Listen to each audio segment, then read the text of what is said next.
Gumuho ang isang parte ng kalsadang ito sa Babalag San Francisco Road sa bayan ng Kalinga dahil sa walang humpay na pag-uulan. Malaki ang papel ng kalsada sa kalakalan ng probinsya, kaya naman ang pagguho nagdulot ng mabigat na daloy ng trapiko. Dahilan para maglabas ng abiso ang pamahalang panlalawigan sa mga motorista nito lamang Biyernes, May 29.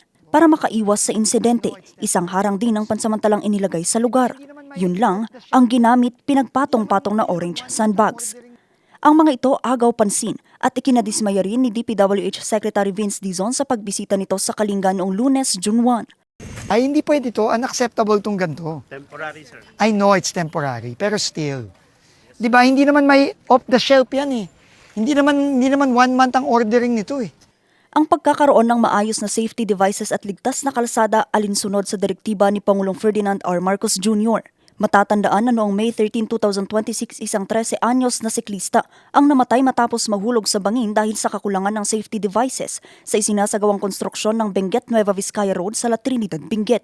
Tiniyak naman ng DPWH Lower Kalinga District Office na agad papalitan ng mga sandbags ng maayos na safety devices.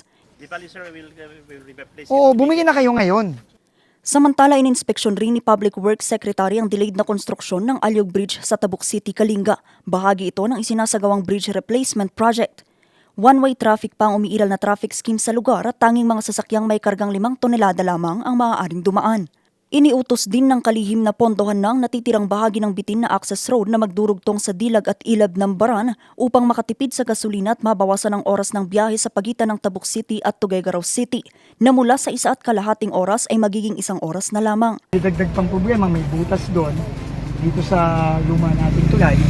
One way tayo ngayon. So pati yung mga kababayan natin na bumabiyahe mula Tabuk, papuntang Tuguegarao, papuntang Tabuk, natatagalan yung biyahe nila. Sinabi naman ni Secretary Dizon na mahalagang mapabilis ang pagsasaayos ng mga nasirang kalsada, lalo na sa mga bulubunduking lugar na madalas naaapektuhan ng road slips. O yung road slip doon, marami kasing ganyan, no? Kasi nga, dahil mataas tayo, paakyat na tayo puntang Cordillera, maraming nasisira. So, ang importante nga, kailangan bilisan yung pagpapaayos. Ang problema nila, budget.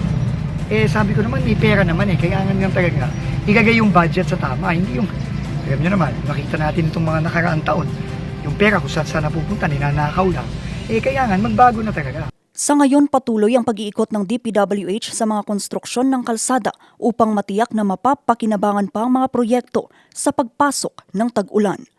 Vanessa Bugtong para sa Nation on the Move.